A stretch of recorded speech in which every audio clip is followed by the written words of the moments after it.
젊은이들이 부르는 복음송 중에 우리 함께 투게더라고 하는 복음송이 있습니다.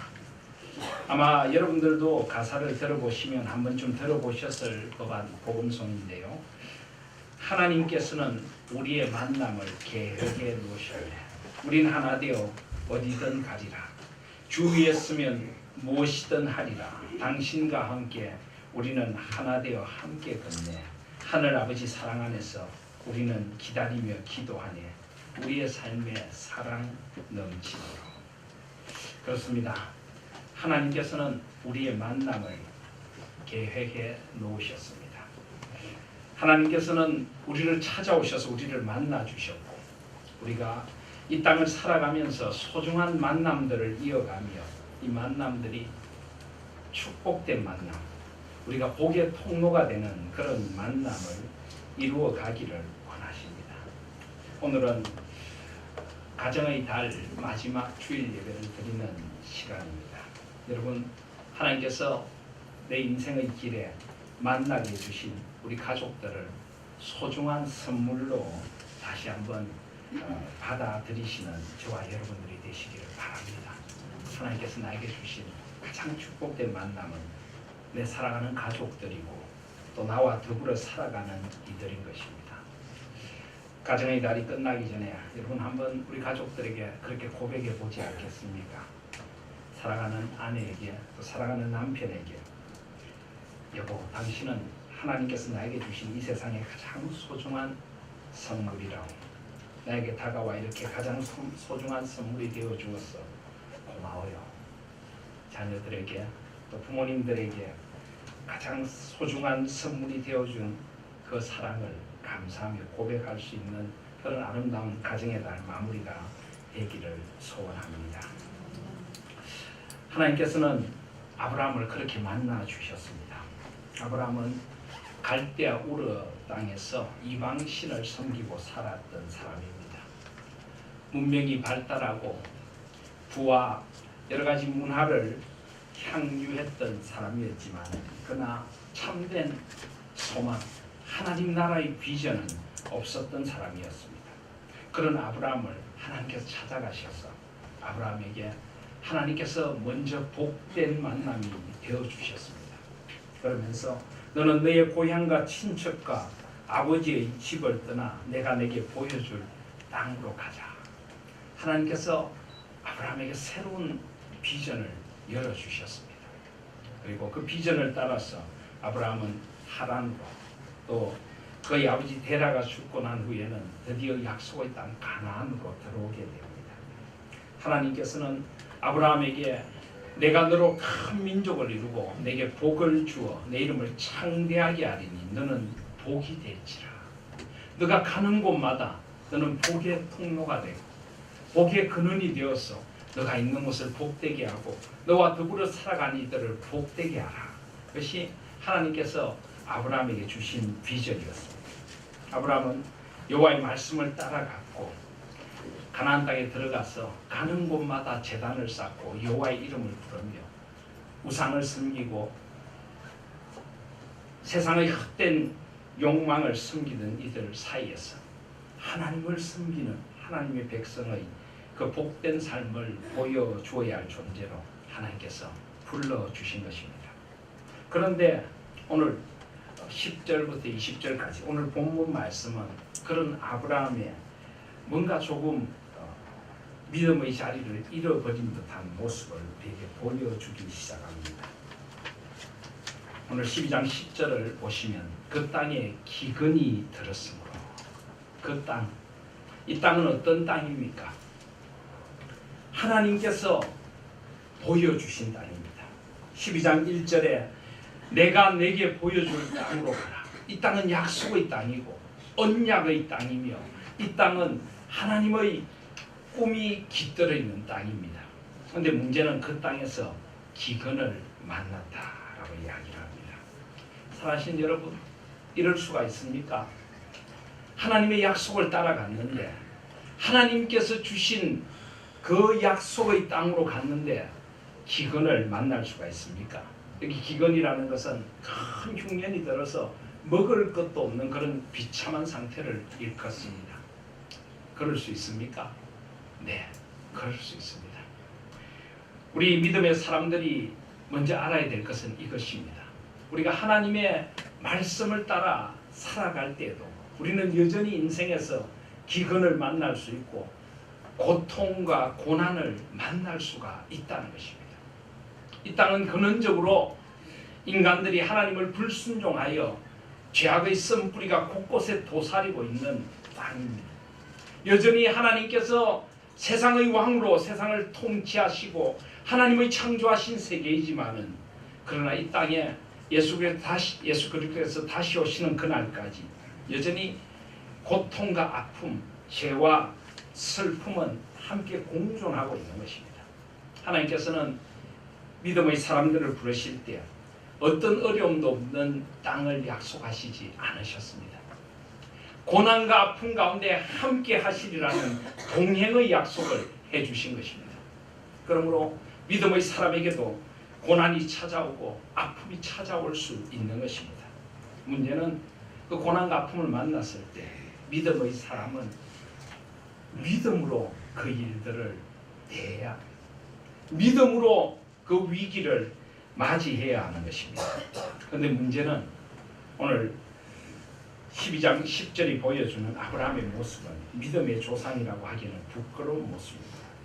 12장 10절 다시 보시면 그 땅에 기근이 들었으므로 아브라함이 애굽에 거류하려고 그리로 내려갔다. 아브라함은 삶의 고난이 찾아오자 그 고난을 피하여 애굽으로 내려갑니다. 물론 성경에 보면 하나님께서 때로 애굽으로 가라 하실 때가 있습니다. 야곱에게 미리 떠난 요셉, 형들에 팔려서 떠난 요셉이 오히려 이스라엘 민족을 위하여 애굽 땅을 예비하게 하시고 애굽으로 내려가라라고 하십니다. 예수 그리스도께서는 헤롯의 칼날을 피해서 애굽으로 내려가셔야만 했습니다. 물론 거기에는 새로운 출애굽을 준비하는 구원사적인 의미도 있지만은 하나님께서 이렇게 때로 애굽으로 가라 하실 때가 있습니다. 오늘 아브라함의 경우는 다릅니다. 하나님의 말씀이 임하지 않았습니다. 아브라함은 하나님께 이 고난의 의미를 묻지도 않았습니다. 그는 그냥 애굽으로 갔습니다. 이것은 그 당시 가나안 땅에 살고 있던 사람들이 하던 삶의 방식입니다. 이 가나안 땅은 물이 귀한 곳입니다. 물이 귀하고 이른 비 늦은 비가 제대로 내리지 않으면은 그 땅은 농사를 짓기가 힘든 땅입니다. 이런 어려움이 닥치면은 가나안 사람들은 나일강에 물이 넉넉하고 양식이 넉넉한 애굽으로 쉽게 내려갔습니다. 그러나 아브라함은 그렇게 쉽게 내려가서는 안 되는 존재입니다. 왜냐하면 그는 하나님의 백성이고 믿음의 사람입니다. 하나님의 뜻을 물어야 하고 하나님께 이 길이 맞는지 물어야 했지만 아브라함은 묻지 않고 세상 사람들이 하는 방식 그대로 애굽에 거류하려고 그리로 내려갔습니다. 여기에 믿음의 사람들의 위기가 있습니다. 신앙인으로 살아간다는 것은 다른 가치관을 갖고 살아가는 것을 말합니다. 다른 눈으로 세상을 바라보며 언제 어디서나 하나님의 뜻을 먼저 묻는 사람으로 살아감을 의미합니다. 그런데 믿음의 조상 아브라함은 그런 신앙인의 모습을 지금은 잃고 있는 것입니다. 그래서 애굽으로 내려가게 됩니다. 그런데 한번 믿음의 자리를 떠나면 점점 믿음의 자리에서 더 멀어질 수 있음을 오늘 말씀은 계속하여 보여주고 있습니다. 11절 말씀을 보시면 그가 애굽에 가까이 이르렀을 때에 그의 아내 사레에게 말하되 내가 알기에 그대는 아리따운 여인이라. 12절에 보시면 애굽 사람이 그대를 볼 때 이르기를 이는 그의 아내라여 나는 죽이고 그대는 살리리니. 믿음의 자리를 떠나니까 그 마음에 두려움이 생겼습니다. 세상의 방식으로 살아가려고 하니까 세상의 세력에 대한 두려움이 생기게 되는 것입니다. 아브라함은 두려움이 생기게 돼요. 그 두려움의 눈으로 그의 가족들, 특별히 그의 아내를 보니까 이 사례를 아무래도 애국 사람들이 그냥 두지 않겠다 하는 더 두려운 생각을 하게 된 것입니다. 여러분 이때 사례의 나이가 몇 살일까요? 12장 4절을 보시면 아브라함이 하란을 떠날 때 75세였다라고 합니다. 아브라함하고 사레의 나이 차이가 몇 살입니까? 10살이죠. 그죠? 창세기 17장 17절에 보시면 아브라함이 엎드려 웃으며 마음속으로 이르되 100세 된 사람이 어찌 자식을 낳을까? 사라는 90세니 어찌 출산하리요? 100세가 되었을 때 사라가 90세면 아브라함이 75세면 사레가 65세입니다. 65세 된 여인이 너무 아리따워서 목숨이 위험할 정도가 된다. 여러분 이게 맞을까요? 뭐 물론 제 아내를 보고 있으면 그럴 수도 있겠다 하는 생각이 들긴 듭니다만 이게 맞을까 싶은 생각이 듭니다. 근데 여러분 그 당시 사람들은 우리하고 다른 수명을 살았습니다. 홍수 후에 사람들은 지금보다 훨씬 오래 살다가 점점 수명이 짧아졌습니다. 그래서 아브라함의 그 아버지인 데라도 205세에 죽죠. 그죠? 사라는 몇 세에 죽었습니까? 127세를 살았습니다. 그러니까 65세면 사라의 나이의 중반 정도가 됩니다. 지금 중년기, 지금으로 치면 3, 40대를 지난다 이렇게 볼 수가 있을 것입니다. 그리고 사실 여기 아름답다고 하는 말, 히브리어로 야페라고 하는데요. 이 말은 우리가 생각하는 어떤 외형적인 아름다움만을 말하는 것이 아닙니다. 이것은 빛난다, 원래 이런 뜻을 가지고 있습니다. 아마 사례는 굉장히 기품이 있는 여인이었을 것입니다. 그래서 원래 이름이 열국의 어머니다, 또 왕비다 이런 뜻을 가지고 있는 사람입니다. 아주 기품이 있고 아름다움이, 그 내면의 아름다움이 겉으로 배어나오는 그런 여인이었을 것입니다. 그리고 실제로 참 아름다웠던 것 같습니다. 그리고 지금의 미의 기준과 그 당시의 미의 기준은 많이 달랐을 것입니다. 특별히 애굽 사람들이 보기에 사례는 빛나는 그런 용모를 가진 사람이었습니다. 그래서 아브라함이 사례를 보면서 아주 두려움에 사로잡히게 되었던 것입니다. 그래서 13절에 보시면은 원하건대 그대는 나의 누이라라. 그러면 내가 그대로 말미암아 안전하고 내 목숨이 그대로 말미암아 보존되리라 하니라. 결국 불신은 두려움을 낳고 두려움은 거짓을 낳습니다. 지금 아브라함은 인간의 잔꾀를 써서 어떻게든 그의 목숨을 보존해 보려고 합니다. 그래서 아내를 누이라라고 부르라고 사례에게 강요를 하게 됩니다. 물론 사례는 아브라함의 이복 누이기도 합니다. 그 당시는, 지금은 근친상간이라는 것이 분명히 잘못된 것이지만 그 당시는 종족 간의 혈통을 보존하기 위하여 그런 풍습이 있었습니다. 창세기 20장 12절에 보시면 아브라함이 그는 정말로 나의 이복 누이로서 내 아내가 되었습니다. 이복 누이가 맞습니다. 그런데 지금 이 경우에 아브라함이 과연 진실을 말하고 있는 것입니까? 그렇지 않습니다. 그는 진실의 다른 한쪽을 숨기고 있는 것입니다. 그가 유리한 대로 자기를 합리화시키고 있는 것입니다. 어쩌면 이것은 명백한 거짓보다 더 안 좋은 것일지 모릅니다. 은근히 자기를 합리화시키며, 그래 사실 사례는 나의 누이도 맞잖아, 나는 크게 잘못하는 것은 아니야. 그러나 여러분, 분명히 사례는 지금 아브라함의 아내입니다. 아브라함은 아내인 사례의 목숨이나 사례의 안전보다는 자신의 안전에 급급하여서 자기 자신을 속이고 아내를 속이고 사람들을 속이고 있는 것입니다. 이것은 아주 치사하고 비열한 거짓인 것입니다. 여러분, 이때 아내 사례의 마음이 어땠을까요? 오늘 성경은 사례의 마음에 대하여 전혀 말을 하고 있지 않습니다.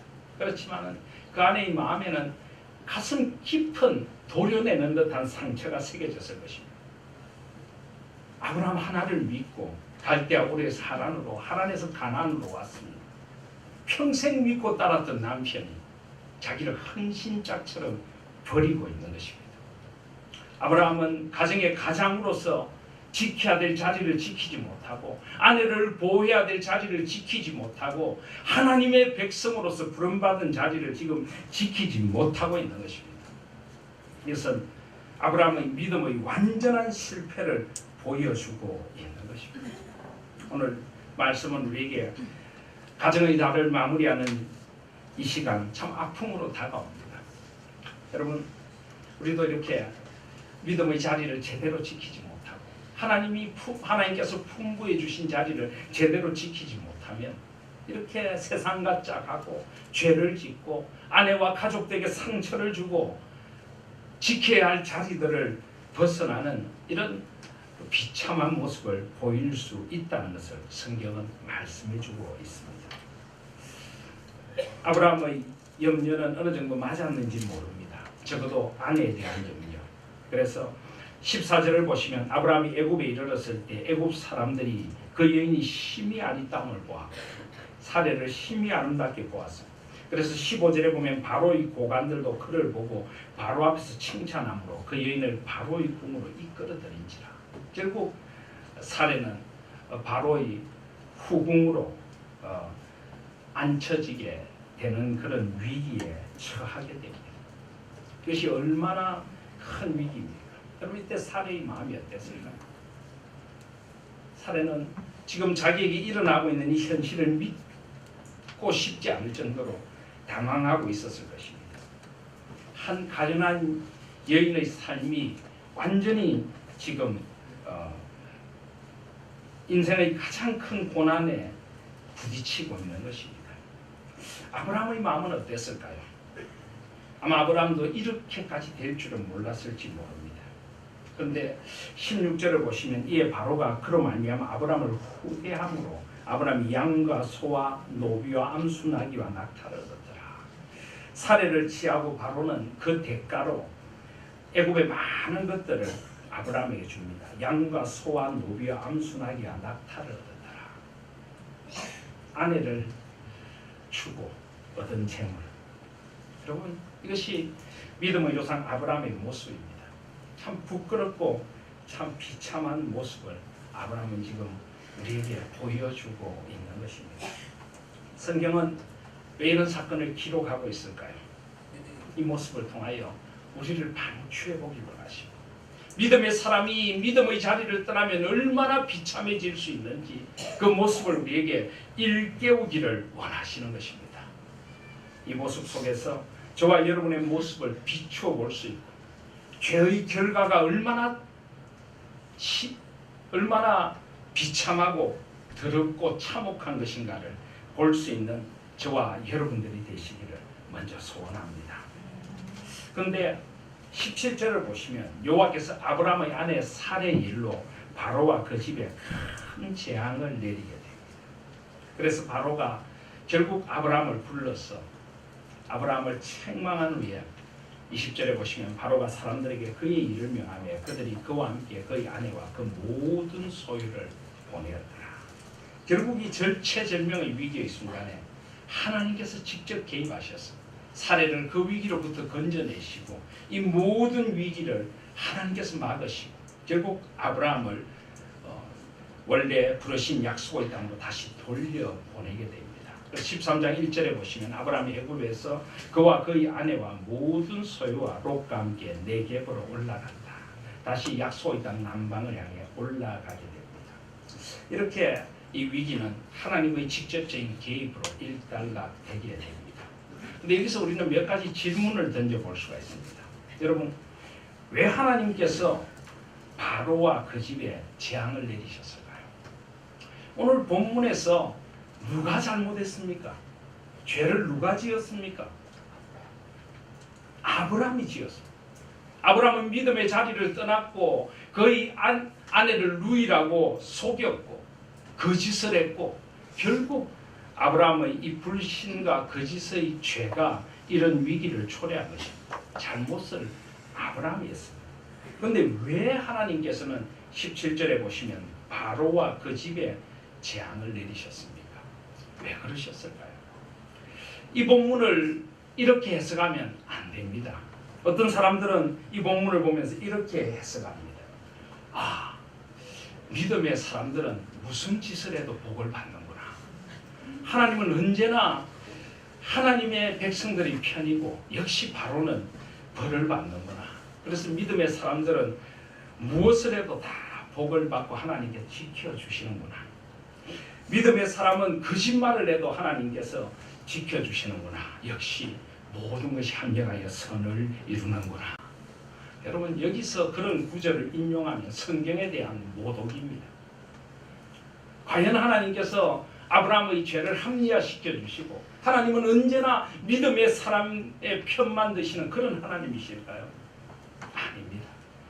아브라함이 책망을 받지 않았다고요? 아브라함은 지금 엄청난 책망을 받고 있습니다. 18절 말씀을 보십시오.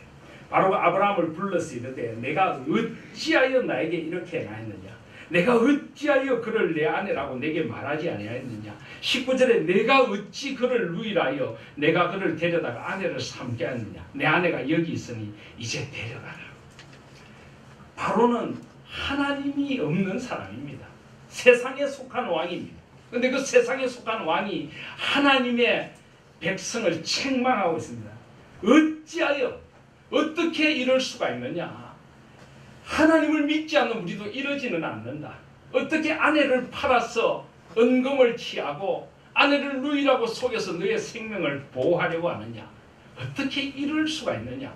이 치사하고 비열한 인간. 지금 이런 이야기를 하고 있는 것입니다. 어찌 그를 누이라느냐? 19절에 보시면 내 아내가 여기 있으니 이제 데려가라. 원문으로 보시면 보라 이것이 내 아내다. 아마 사례는 한쪽 구석에서 처량하게 울고 있었을 것입니다. 그 울고 있는 사례를 가리키면서 보라 내 아내가 지금 저렇게 울고 있다. 너가 도대체 인간이냐? 지금 이렇게 아브라함을 책망하고 있는 것입니다. 여기 보면 그의 모든 소유를 다 보내었더라. 아마 아브라함에게 준 것들을 도로 받지도 않고 다 보내었을 것입니다. 13장 2절에 보시면 아브라함의 가축과 은과 금이 풍부하였더라. 왜 아브라함에게 준 것을 빼앗지도 않고 도로 보냈을까요? 희사한 인간, 너가 만진 건 손도 대기 싫다. 다 가지고 떠나라. 아마 이렇게까지 했을 것으로 이 말씀의 뉘앙스는 풍기고 있는 것입니다.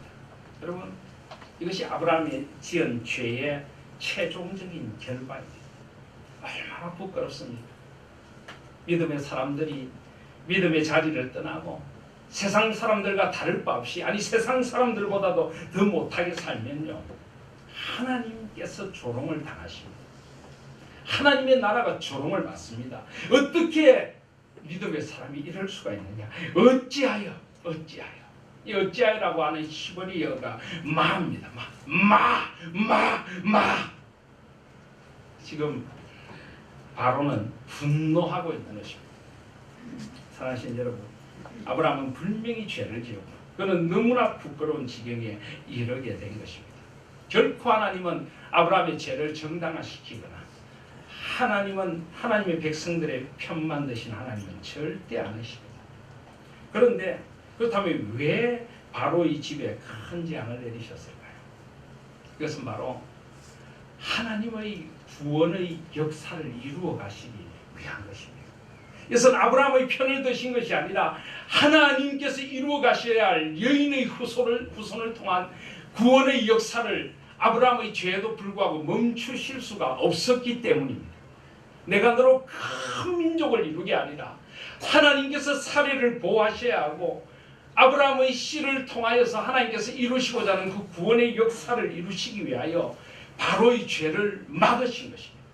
어떻게 보면 이 재앙은 바로에게도 하나님의 긍휼히 여기심입니다. 바로가 더 큰 죄를 짓지 않도록 하나님의 구원의 역사를 방해하는 사람이 되지 않도록 아브라함에게 쏘가서 죄에 빠지지 않도록 하나님께서 바로를 오히려 보호하신 것이고 하나님의 그 구원의 역사를 위하여 하나님께서 이 재앙을 내리신 것입니다.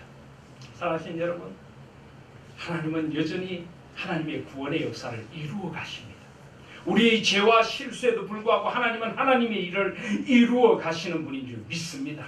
문제는 우리가 그 하나님의 일에 쓰임을 받는가 하나님의 일에 걸림돌이 되는가 하는 것입니다.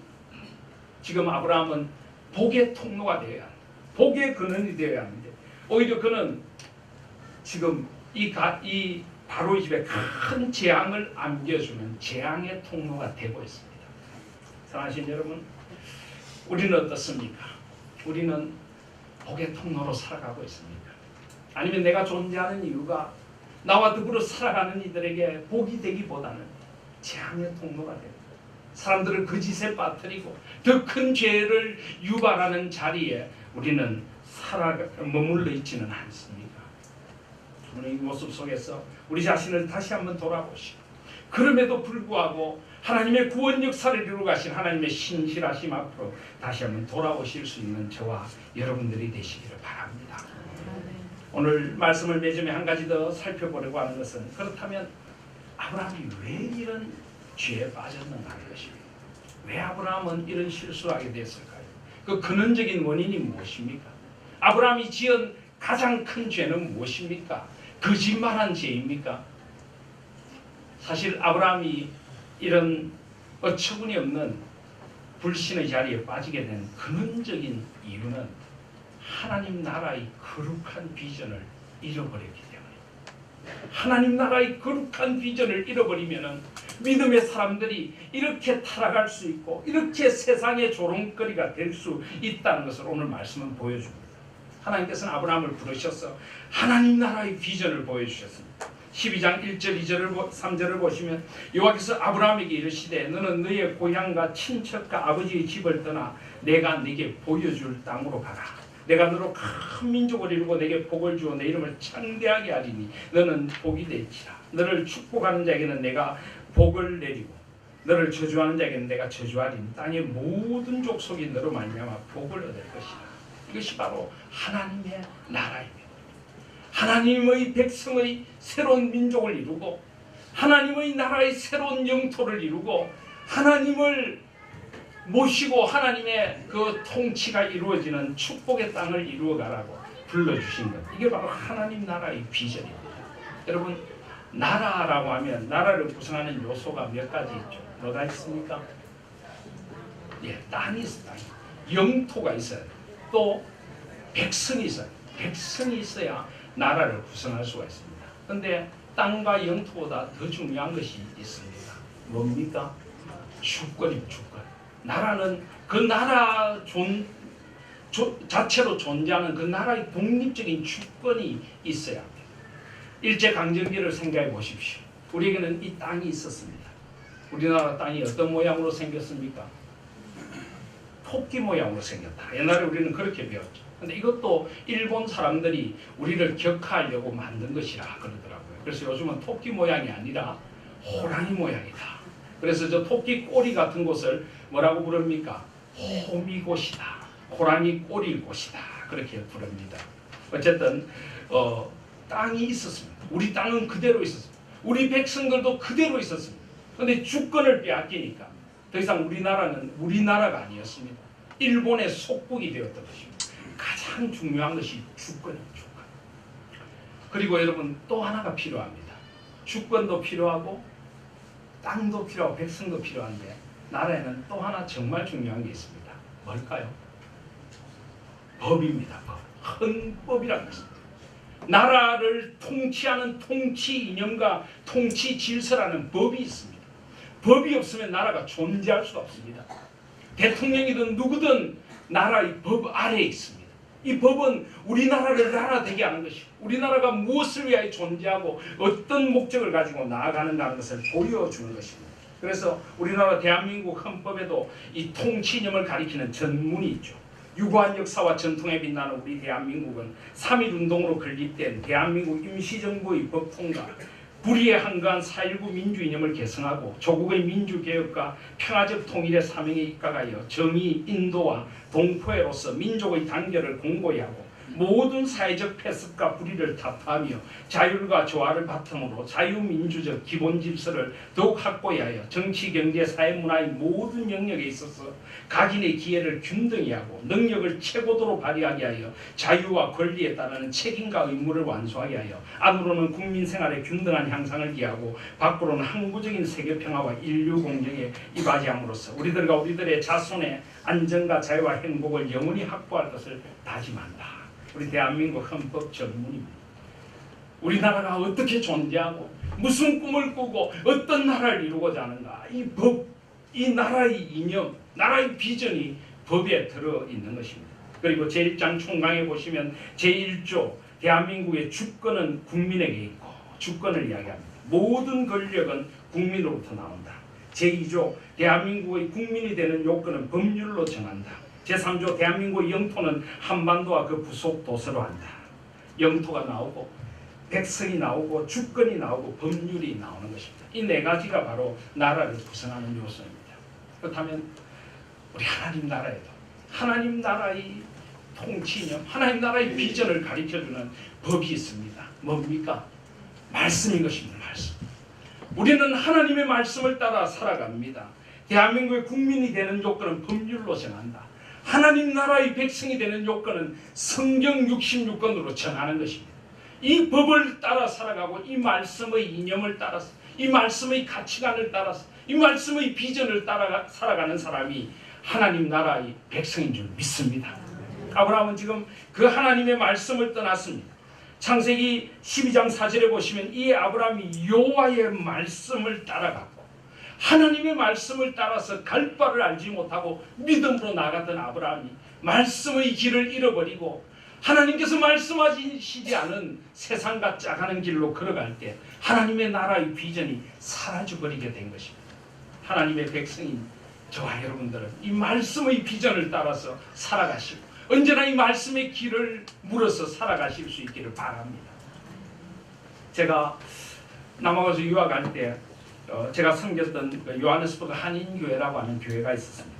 거기에는 이 상사 직원이라든지 또 그곳에 와서 힘들게 이 개척자 정신으로 한인 사회를 일구는 분들이 참 많았습니다. 제가 그분들과 하루는 성경 공부를 하다가 갑자기 이런 생각이 들었습니다. 이분들이 정말 열심히 사신다. 정말 이 우리나라의 상품을 소개하고 가지고 오고 아프리카의 어떤 원자재들을 한국으로 보내고 정말 생산적이게 살아간다. 이런 생각이 들면서 갑자기 목사인 나는 도대체 뭘 생산하는가? 갑자기 그런 생각이 들었습니다. 그래서 제가 성경 공부를 하다가 그런 질문을 던졌습니다. 집사님들은 이렇게 생산적이신데 저는 목사는 뭘 생산한다고 생각합니까? 이렇게 물었습니다. 그때 그 중에 철학을 전공하신 집사님이 한 분 계셨는데 그 집사님이 이렇게 이야기를 하는 겁니다. 목사님, 우리는 빵을 만듭니다. 그런데 사람들이 빵만 만들고 살 수는 없지 않습니까? 왜 이 빵을 만드는지, 이 빵을 먹고 무엇을 하자는 건지, 이 빵을 통해서 이루고자 하는 세상이 어떤 세상인지 누군가는 그걸 일깨워 주어야 하지 않습니까? 목사님, 우리는 빵을 만들겠습니다. 목사님은 우리가 왜 빵을 먹는지 그 이유를 끊임없이 가르쳐 주십시오. 이 빵을 먹고 어떻게 해야 되는 건지 일깨워 주십시오. 기분이 괜찮았습니다. 그러면서 굉장히 부담이 되었습니다. 과연 제가 목사로서 그 일을 감당하고 있는가? 일주일 동안 빵을 만들기 위하여 열심히 살아오신 성도님들과 주일날 왜 우리가 이 일주일을 그렇게 바쁘고 힘들게 살아갔는가? 우리가 무엇을 꿈꾸며 살아가야 하는가? 우리가 바라는 세상이 무엇이며 하나님께서 원하시는 의와 평강과 희락이 강같이 흐르는 샬롬의 세상, 온 세상 사람들이 더불어 하나님의 형상으로 지음받은 사람으로서의 가치를 누리고 하나님을 섬기며 하나님 안에서 하나님의 꿈을 이루어가는 그런 세상을 만들기 위하여 왜 우리가 일해야 하고 왜 우리가 공부해야 하고 왜 우리가 노력해야 하는지 그것을 일깨워주는 그 하나님 나라의 비전, 그 가치가 바로 이 성경에 들어있는 것입니다. 그것을 일깨워주기 위하여 우린 예배를 하고 삼위 하나님을 만나고 말씀 앞에 새롭게 서게 되는 것입니다. 그리고 주권이 중요합니다. 하나님의 다스리심. 지금 아브라함이 지은 가장 큰 죄는 무엇입니까? 거짓말한 죄보다 더 큰 죄가 있습니다. 하나님을 신뢰하지 않은 것입니다. 하나님의 약속을 믿지 않은 것입니다. 하나님의 주권을 믿지 않은 것입니다. 하나님께서 그 땅으로 가라 하셨으면 하나님께서 그 땅에서 이루실 일이 있는 것입니다. 비록 고난이 오지만은 하나님께서 그 고난 너머 예비하고 계신 하나님의 꿈이 있다는 것을 아브라함은 신뢰하지 않았습니다. 그래서 그 하나님의 주권과 하나님의 능력을 신뢰하지 않으니까 세상과 짜가고 세상 사람들의 방식으로 살아가게 되는 것입니다. 사랑하신 여러분, 저와 여러분들이 하나님의 백성이면 하나님의 주권을 믿으실 수 있기를 바랍니다. 대한민국 헌법은 대한민국의 주권은 국민에게 있고 모든 권력은 국민으로부터 나온다. 그러나 하나님 나라의 주권은 하나님께 있습니다. 모든 권력은 하나님께로부터 나오는 줄 믿습니다. 하나님께서 우리에게 세워주신 권위가 있습니다. 삶의 자리들이 있습니다. 가정의 가장으로서 일터에 우리가 살아가야 될 자리, 교회에서 삶의 자리마다 하나님의 주권을 신뢰하고 하나님께서 나를 여기에 세우신 이유가 무엇입니까? 그 하나님의 뜻을 묻고 하나님의 길을 묻고 살아가는 것이 하나님의 주권을 신뢰하는 것입니다. 삶의 어려움과 고난이 닥칠 때 그 고난을 향한 하나님의 뜻을 묻고 하나님을 신뢰함으로 믿음의 길을 여전히 옮길 수 있는 것이 하나님의 주권을 신뢰하는 삶인 줄 믿습니다. 하나님의 백성은 그 하나님의 주권을 신뢰함으로 살아갑니다. 하나님께서 하나님 나라의 왕이시기 때문입니다. 오늘 특별히 승천기념주일입니다. 예수님께서 승천하신 것은 이 땅의 가장 낮은 자리로 오셔서 우리의 죄를 위한 모든 대속의 죽음을 다 이루시고, 그리고 하나님께서 예수님을 올리셔서 하늘에 오르사 하나님 우편에 좌정하게 하신 것입니다. 이 승천이 있기에 예수님께서는 만왕의 왕 만주의 주로 온 세상을 통치하시게 되고, 이 승천이 있었기에 하나님 우편에서 지금도 우리를 위해 기도하시고 저리로서 산자와 죽은 자를 심판하러 다시 오실 것입니다. 이 승천을 믿습니까? 그렇다면 우리는 우리의 왕과 우리의 주가 누구신가를 고백할 수 있어야 합니다. 세상이 아닙니다. 세상이 두렵습니까? 세상이 달콤하게 보입니까? 세상이 나에게 번영과 안정을 준다고 생각하십니까? 아닙니다. 오늘 아브라함을 보십시오. 세상에서 취한 것들은 다 헛된 것입니다. 결국 책망을 듣고 말 것입니다. 하나님 안에서 세상을 참되게 사랑하고 살아가실 수 있는 저와 여러분들이 되시기를 바랍니다. 예수 그리스도 안에서 이 땅을 새롭게 보시고 그리스도의 비전으로 예수님이라면 어떻게 하실까? What would Jesus do? 이럴 때 예수님이라면 어떻게 결정하시고 어떤 길을 걸으셨을까? 그 하나님의 주권이 나의 삶에 드러나고 나의 가정에 드러나고 우리 교회에 드러나고 우리 사회에 드러날 때 이 땅에 진정한 하나님의 통치하시는 창조의 질서가 회복될 줄 믿습니다. 바로 그 꿈을 오늘 아브라함은 잃어버렸습니다. 그리고 아브라함에게 보여준 땅, 아브라함에게 보여준 민족도 마찬가지입니다. 하나님께서 보이신 땅이 있습니다. 그 땅을 안고 울어야 합니다. 그냥 그 땅이 조금 마음에 들지 않는다 우리는 떠나서는 안 됩니다. 하나님이 나에게 머물러 있으라 하신 땅이 있습니다. 하나님이 나에게 맡겨주신 가정이 있고 가족들이 있습니다. 일터가 있고 삶의 자리가 있고 우리의 조국이 있고 이 땅이 있고 하나님의 비전이 있는 것입니다. 이 땅을 안고 살아가야 합니다. 이 땅에서 하나님의 나라를 이루어가야 하는 것입니다. 이 땅을 하나님이 나에게 주신 땅으로 알고 때로는 울기도 하고 때로는 아파하기도 하고 때로는 소망을 가지고 이 땅을 살아가야 하는 것입니다. 그리고 하나님이 주신 민족, 하나님 주신 백성들, 나와 더불어 살아가는 이들 우연이 아닙니다. 하나님께서 그들 사이에서 우리가 복의 통로가 되고 그들 사이에 하나님의 나라를 이루어가기를 원하십니다. 사랑하는 나의 가족들이든 나의 교회에 살아가는 사람들이든 나와 더불어 살아가는 직장의 동료든 모두 하나님께서 사랑하시는 사람들, 그들을 끌어안고 그들 사이에 하나님의 나라가 임하기를 원하시는 것입니다. 이 하나님의 나라의 비전을 가지고 살아가야, 이 하나님의 나라의 비전으로 우리 가정을 회복해야 하고 우리 삶의 자리를 회복해야 합니다. 가정의 달을 맞으며 우리 가정에서부터 이 하나님 나라의 비전이 임하도록 해주시기를 바랍니다. 우리 자녀들에게 이 하나님 나라의 꿈을 심어주십시오. 우리 가정의 머리가 하나님이 되시도록 하시기를 바랍니다. 하나님께서 다스리시는 가정, 하나님 안에서 우리에게 주신 삶의 자리를 지키며 가정의 가장으로서 또 가정의 아내로서 자녀들로서 부모로서 본분을 다하며 우리 가정부터 하나님의 나라가 임하고 하나님 나라의 비전이 연결어가고 우리 자녀들에게 그 꿈을 심어주고 우리 교회에 하나님의 나라가 임하여 진정으로 이 땅을 하나님 나라로 변화시키기 위하여 하나 되는 교회, 그리고 우리를 통하여 이 땅에 하나님의 나라가 임하기를 소원합니다. 성천하신 주님이 저와 여러분과 함께 해주실 것입니다. 그분의 능력을 신뢰하면서 주님 앞에서 그리고 우리를 위해 기도하시는 주님과 함께 다시 오실 주님을 생각하며 그분의 평가 앞에 설 것을 기억하십시오. 일이 일비하지 마시고 너무 짧은 세상의 것들에 마음 빼앗기지 말고 다시 오실 주님 앞에 설 그날을 생각하면서 주님께서 부르시는 거룩한 하나님 나라의 백성답게 거룩한 하나님 나라의 비전을 가지고 살아가시는 저와 여러분들 되시기를 주님의 이름으로 축복드립니다.